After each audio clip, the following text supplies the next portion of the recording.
I hope you've been well. Today's video is a little different. I wanted to open up about something I've been thinking about a lot lately.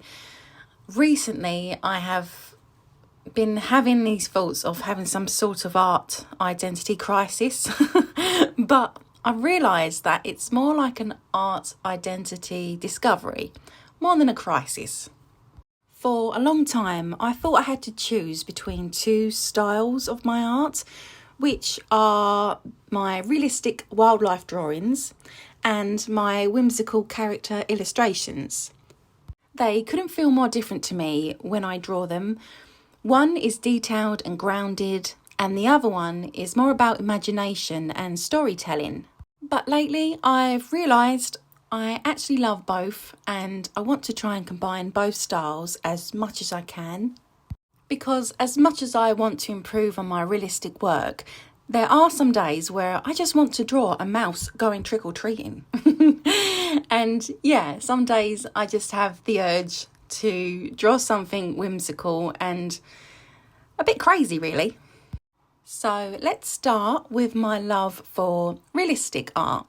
This is where I am learning about precision and patience.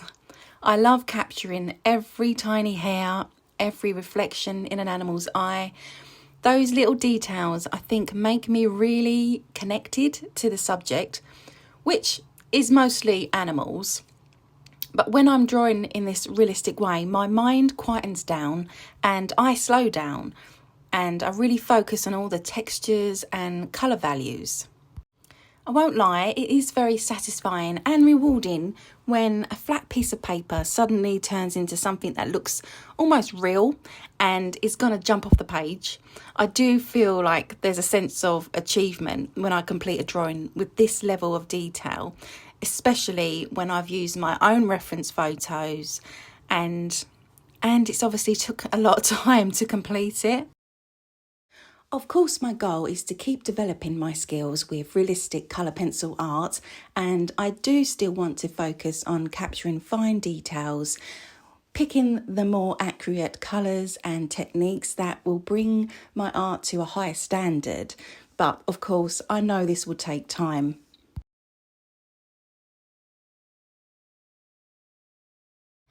And then there's, of course, the other part of me, the one that wants to draw little mice in witches' hats or bears drinking lattes. These little characters live in a world in my head which is full of colour, emotion and imagination. And when I draw like this, I'm not trying to be realistic, of course. I am trying to tell a story or express a feeling. This side of my art feels more spontaneous and expressive.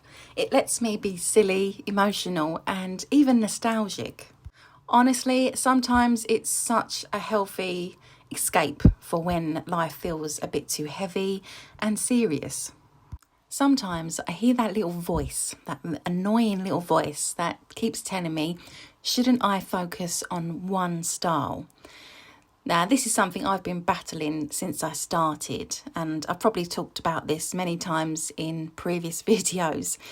But the problem is, I love them both equally, and the truth is, this playful side keeps me connected to the childlike wonder that made me fall in love with art in the first place. Some of my favourite artists, like Beatrix Potter and E.H. Shepard, are among my biggest inspirations. When I worked in a library a long time ago, I loved looking through the children's books and admiring the illustrations. For children who are just learning to read, these pictures do more than decorate the pages. They spark their imagination and help bring the stories to life. For a while, I felt like I had to pick a lane, but now I'm starting to see that I don't have to choose at all. Realism teaches me patience and observation. Whimsy reminds me to imagine and feel. I think one grounds me and the other one lifts me. Maybe realism is how I see the world and whimsy is how I want to interpret it. Personally, I think they balance each other, and when I embrace both, I feel most like myself. And speaking of balance, I'm really excited to combine both sides of my art in my next project that I've been working on for my Christmas art challenge for December 2025 called Merry Little Sketches. Last year I drew one festive ink and wash doodle every day from the 1st of December to the 24th. So that was 24 doodles in my sketchbook.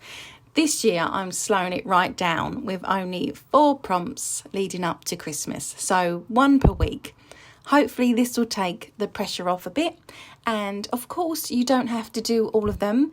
You are more than welcome to use the prompts that interest you.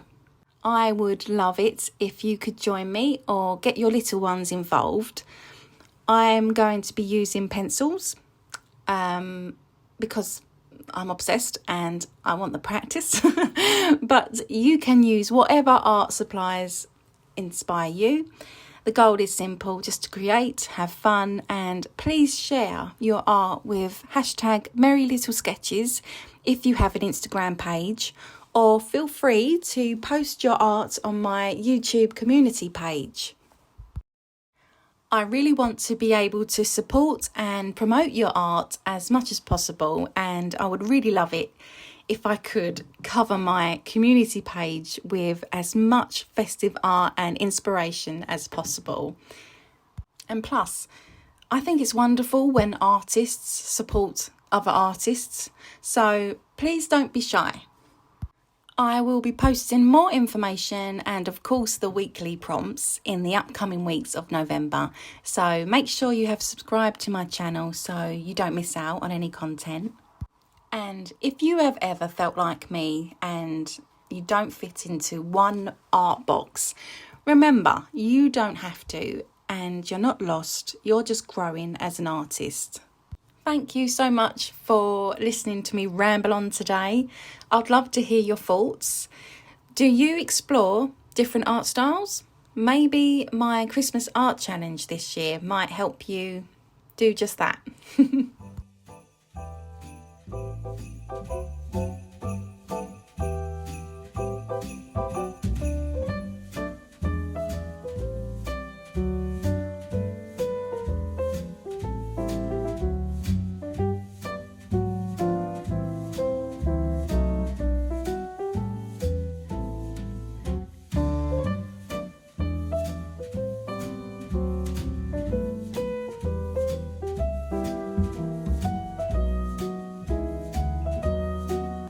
Thank you for keeping me company today, and until my next video, take care and bye for now.